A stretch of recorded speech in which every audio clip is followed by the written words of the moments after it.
If you've been following me for any given period of time, you can probably see that I have a weird relationship with patterns. Not in the sense that I have OCD and I see patterns everywhere or anything like that, but rather the phenomena of patterns themselves, what they are in and of themselves. My entire life, I feel like I have been being pulled towards something, almost as if I'm caught in the grips of some kind of invisible alien tractor beam. And this tractor beam has been pulling me into confrontation with more and more strange ideas. And after trying to figure out why this is for an extended period of time, I came to a very spooky conclusion. This isn't coincidental because ideas and patterns go hand in hand. They are two sides of the same coin. And the implications of this realization are so odd that it's causing me to really think twice about the way that I perceive reality, consciousness, and strangely enough, biology. But in order to understand where I'm going with all of this, we have to first cover our basic situation, which goes a little bit like this. We exist inside of a bubble. This is the bubble of our own perception. Everything outside of this bubble is completely invisible to us. The perimeters of our perception are a kind of boundary that prohibits us from seeing past it. And whenever we try and perceive beyond this boundary, we keep running into the same groupings of errors, most notably singularities and infinities, which I believe are expressions of the same thing. Okay, so we exist inside of this bubble of our own perception, and when we try and go out of bounds, we run into infinity. This would be fine and well, a bit odd, but fine and well. However, you can use some basic reasoning and see that everything that is on the inside of this bubble was once on the outside of it. A simple example of this would be our physical orientation within the universe. We all started out in the plains and forest in Africa. This was the boundary of our perception, these tiny domains. Then we discovered that there are other land masses. We used to actually think that if you walked far enough, you would fall off of some kind of cliff because that was the boundary of our perception. Then we discovered that the planet was round, and then we actually exist in a solar system, and now we have this understanding that we live in this vast thing that we call the universe. So you can see that this bubble that we all exist in is actually expanding.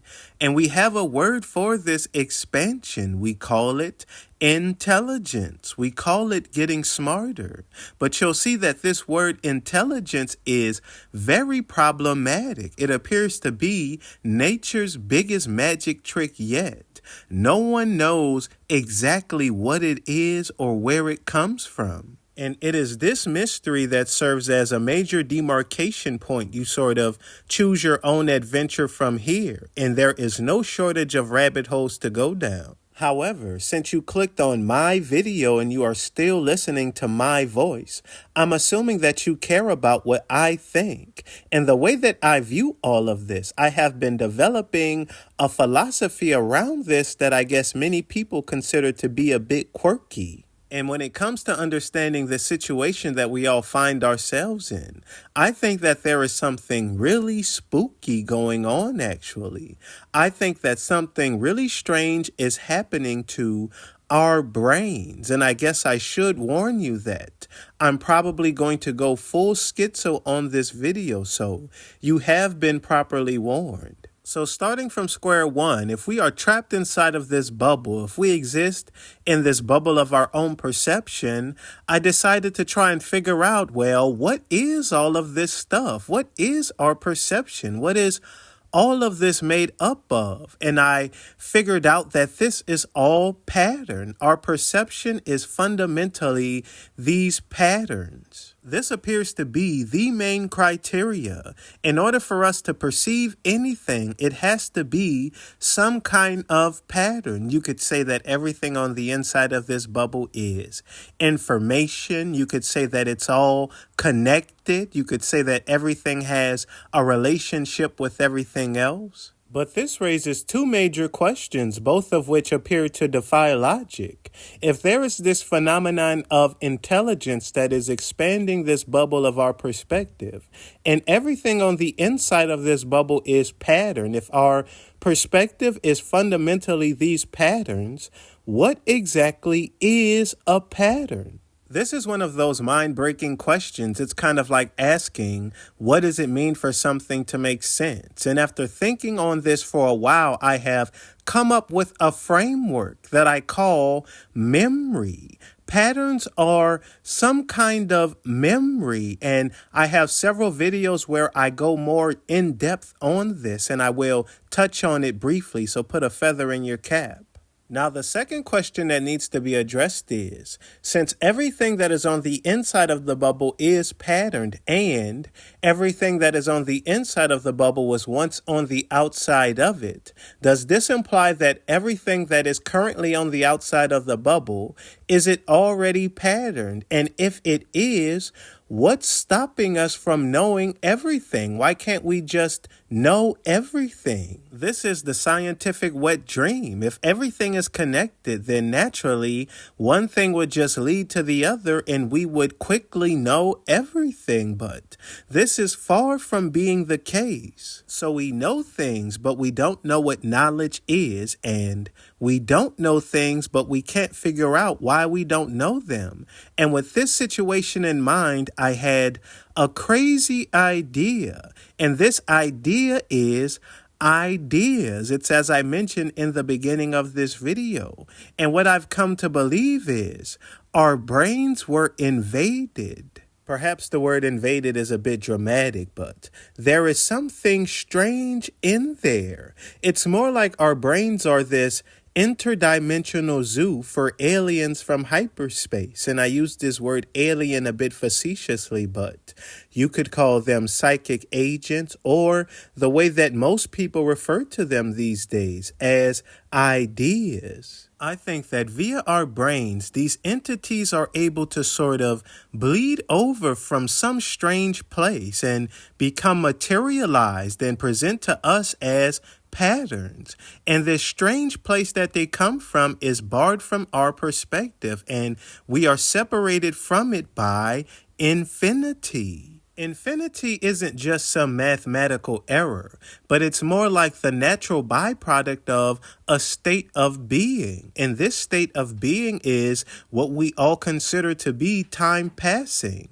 And in order to understand all of this, we have to revisit this concept of memory. I have several videos where I dive deeper into this concept of memory, but since our perception is pattern, when you try and detangle what a pattern is, it is eternal. It is timeless. It is some kind of eternally self-referencing loop. It's something that fundamentally cannot change. As soon as it begins to change, it instantly ceases to be a pattern and it becomes nonsensical to us. It disappears from our perception. And this timeless state is what I refer to as memory. And I call it that because this is the only real world phenomenon that we have that even comes close to offering a perspective on what's taking place. Normally, when we talk about memory, we think of time. And when we think of time, we think of it as some kind of flowing mechanism. When discussing entropy, the arrow of time is often brought up. We view time as having a velocity. It has a direction, as I previously mentioned, and it also has an intensity. It can speed up or slow down like we see in relativity. But I think that time is more metaphysically strange than what we've been able to come up with by analyzing everything materialistically. When I talk about memory, I'm not referring to time. As a matter of fact, I think that memory and time have an inverse relationship. They are antithetical to each other. Memory isn't time, but it is closer to location. It is a location that is fundamentally outside of time. It is timeless. To use a simple example, this is why it's considered to be impossible to go backwards in time. The arrow of entropy cannot be reversed, or at the very least, it is astronomically unlikely. So memory is some kind of matrix that exists outside of time, and this matrix is home to these entities that we all refer to as ideas. And these entities present themselves to us as patterns. It's kind of like computer memory. The way that computers store memory is via something called a memory cell. But when you investigate what a memory cell is, it is like this tiny pattern. It is this tiny logic gate, if you want to call it that. But within this tiny pattern, there is something that we cannot see. Within a computer, we refer to it as a bit, but a bit is just a representation of a value. But would you believe that no one actually knows what values are? It's like numbers. Numbers are representations of values, but what a value is completely invisible. It is like a ghost. And what language is, it is this ghost wearing clothes. It is this ghost being presented as pattern. And once you actually begin to become enlightened and see that language isn't just about speech or letters or numbers, that reality itself is language, or simply put, our perception is entirely made up of pattern, you then have a major piece of the puzzle of perception, that there is obviously some kind of metaphysical mechanism to the way that we perceive reality. And what I think is happening is there are these psychic agents that are using our brains in order to materialize. They are accessing our minds and becoming real. They are becoming language, patterns. It's just that today we call these psychic agents ideas. And I believe that ideas aren't what we think that they are. As a matter of fact, no one can appear to agree on what an idea is in the first place. You can look into all of the major philosophers and you'll get a different take on this. But the first and most prominent thinker on this subject was Plato.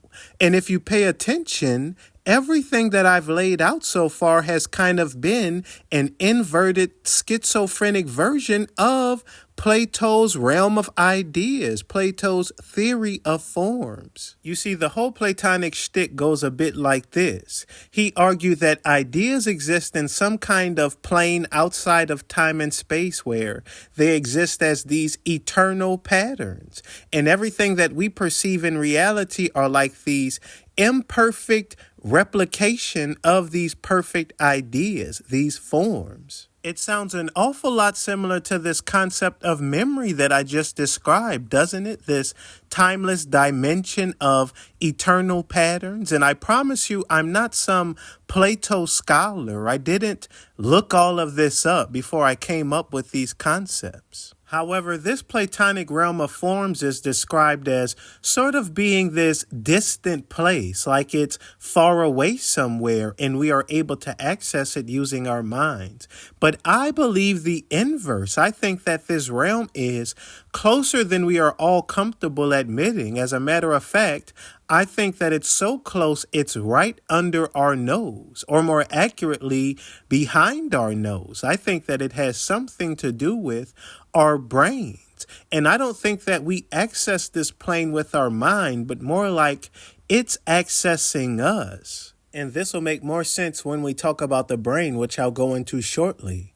But you'll see that with this perspective, we don't really have ideas, but rather we are contacted by them. And this thing that we refer to as intelligence, it isn't something that we do, but instead it's something that happened to us. And this is something that is already deeply embedded within our minds. So much so that it is encoded in all of our myths. You can look at the Greek myth of Prometheus, where humanity is gifted intelligence via some kind of cosmic fire, this psychic agent of this cosmic fire. There is the famous Christian creation myth of Adam and Eve with the tree of knowledge. Even people who were closer to the arrival of intelligence within the human species, even they didn't believe that we bootstrapped ourselves up into this situation. There was some kind of intervention that took place. And I think an even better example can be found within Gnosticism, Christianity, and Judaism, that early in the development of the human species, something odd happened between entities described as angels and human beings.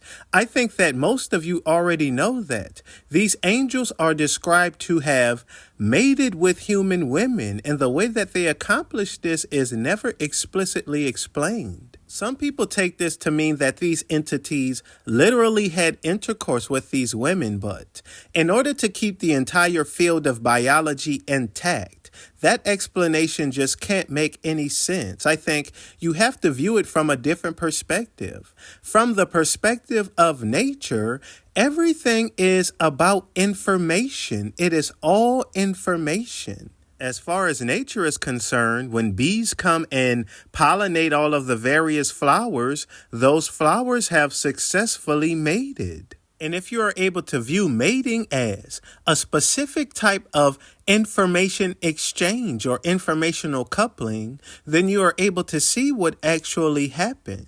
Even within the scriptures, the Christ goes on to say that when two people mate, they become one. So this isn't obviously about genitalia. This is about the creation of information. And in the case of biological animals, we refer to this information as genes. It is combining genetic material. And with that, you can see that this mating with these angels and these women are something closer to them having an idea. They weren't impregnated with an actual baby. Their brains were impregnated with an idea. And if you pay attention, many of these same angels are credited with being the teachers of humanity. They taught astrology, they taught how to make weapons, etc. As a matter of fact, angels are almost always referenced in relationship to the revelation of information. You don't find that to be suspicious? There is always this contact with some kind of psychic entity, and then there is the revelation of information, the revelation of pattern. If you look into the etymology of idea, it literally means to see. So if ideas inform our perception, if idea means to see, then what we see are the incarnation of ideas. I guess the Platonic way of phrasing it would be form becoming substance. In my previous video, I phrase it as there is some factor from some other dimension that is pressing onto this one. And this is where it gets confusing, because when I use this word idea, I'm not necessarily referring to things such as justice or friendship. Those are ideals. This is why I've been using the term psychic agents. It's impossible to come up with a word to describe what they are because they are description itself. And you may hear me referring to angels and think that that's pretty odd, but what I'm ultimately trying to express is that patterns are the body or the flesh or the materialization of ideas. But what ideas are unlanguageable. You cannot speak them. They are completely immaterial. This is why they have to become pattern in order to make sense. And one thing that I've come to understand is that intelligence isn't what we think that it is. It isn't even close. Intelligence is something closer to a stage, and everything that we consider to be knowledge, our perception, is the identities of all of its characters. It's kind of like this weird inverted version of pareidolia. You know, that condition where you see faces in random objects? I guess what I'm saying is that everything does have a face. It's just that we can't see it. Intelligence is some kind of veneer that tiles over the way that things actually are, or at the very least, the way that things used to be. It is the apprehension of pattern. It is the apprehension of ideas for them to put on clothes and to become visible. And when you look at our ancestral history, we see that our brains got really big really fast, and we also became really intelligent really fast. But this thing that we call intelligence really began to explode right when we became wielders of language, right when we gained this ability to capture value. For some strange, mysterious reason, we started to see patterns everywhere, patterns that were never before seen by any animal species. And I think that this all has something to do with our relationship with ideas, these entities that became lodged within memory. And if you made it this far, you may be thinking, what is this guy going on about? I just cannot follow him. Everything that I've been saying can be pretty much surmised within the first principle of Hermeticism, that reality is mind. This much appears to be true, but most people leave it there. I'm actually trying to take it a step further and investigate, well, what exactly is mind? It's kind of like information. People say that reality is just information, but when you ask, well, what is information? Everyone goes quiet. This is like the forbidden question. And the kind of response that you get to this sort of thing is, people say psychedelic entities, revelations from angels. Don't you think that this is all just people contacting their own unconscious mind? And I always found it very interesting that people think that this just explains away everything that was stated before. I think that it remains just as mysterious, if not more. We speak as if we have any idea what the unconscious actually is. We think that Jung came and closed the book on this subject and we can all move on with our lives. If you actually go into the history of this channel, I never once stated that this has nothing to do with the unconscious. As a matter of fact, it's quite the opposite. I believe that the unconscious is the hidden star of the show.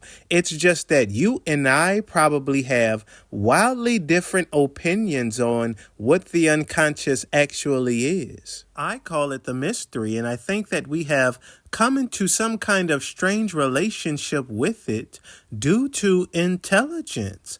Some kind of way we were thrown into this metaphysical information processor, and this information processor produces intelligence. But the symptom of this information processing is what we all call time passing. But to understand what I mean by this, we have to leave the unconscious and actually talk about consciousness. I'm going to give you the scientific perspective on this, but if you have a spiritual or mystical bone in your body, you already know that we discovered this thousands of years ago. It's just that science is giving it its stamp of approval, so it's acceptable to say now.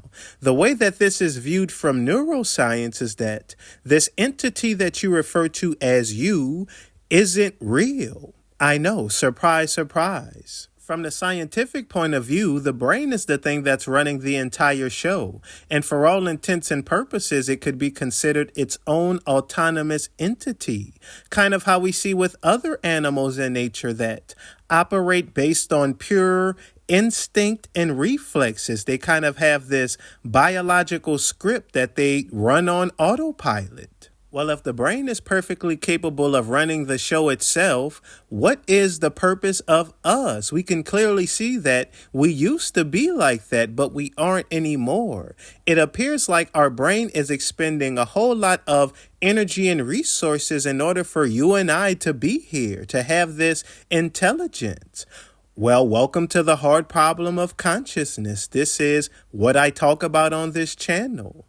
The whole neuroscientific spiel on this is this. This thing that you refer to as you is actually just a brain simulation. You can think of it as a kind of psychic organ, and your brain created this organ in order to process more complex data. But here's the kicker. The reason why this occurred is the most important part. The processing of this more complex data led to more advantageous adaptations. And within biology, adaptation means survival. And this favorable adaptation was the ability to predict more outcomes. It was the ability to predict and plan. But if you pay attention, and probably many scientists would never admit this means that consciousness is biology's attempt at time travel. You don't have to be Einstein to see that from this perspective, the entire reason for us to exist would be to navigate this dimension of time. But this brings up a big question. What was it like before we got here, before we became quote unquote conscious? What was it like? It was timeless. It's not coincidental that when we were unconscious, it was also timeless. I've been talking about this for the entire video. And as we left unconsciousness and emerged into consciousness, we entered into time. We entered into things happening. And I just talked about this in my recent video. What it means for things to happen is language. Language is the facilitation of things happening. And what language is this thing that we call intelligence. It is the apprehension of pattern, the ability for things to be ordered, information, relationships, connections. So this thing that we refer to as us was created by the brain in order to escape what you and I call the present moment. But it's important to realize that at that time, there was no such thing as the present moment. The present only makes sense in context to the past and the future. There was just one thing. There was just the eternal now. And you and I exist sort of in defiance to that. We entered into some kind of world of plurality and pattern. But as soon as you try and take a pattern apart and see what's inside of it, you find nothing. You see something that is obviously there, but it cannot be pulled into time. Because what language is the unconscious wearing clothes. And everywhere you turn, this motif of us falling out of eternity and into time is present within just about every metaphysical system. You see it within Gnosticism, that we are all trapped within fate by the demiurge and the archons. You see it within Christianity, with us being kicked out of the Garden of Eden. And I want to make it clear that the unconscious isn't some kind of dark dungeonous abyss. It is some kind of mystical domain or entity that is full of power. And what you and I call perception is it frozen in time. I say that it has become encapsulated with memory. It's similar to this idea from David Bohm of matter being frozen light. That even though everything that we perceive is the unconscious, it is literally the platform that we are all standing on. It is right under our nose. However, the distance between us and it is infinite. And this all probably has something to do with the speed of light. And man, I could really go on for another 30 minutes on this video, so I'll probably have to make a part 2 or something like that, because this video is getting pretty long. But what does this all even mean? You know, my audience, you guys are pretty smart, so perhaps you can let me know what you guys think. I think that there is some kind of strange process unfolding. I say that consciousness is turning inside out. But perhaps I'll save that for the next video, because there are a lot more things I'd like to talk about. Please do all of the YouTube stuff, like the video, comment, subscribe to the channel. And until next time, y'all have a blessed day.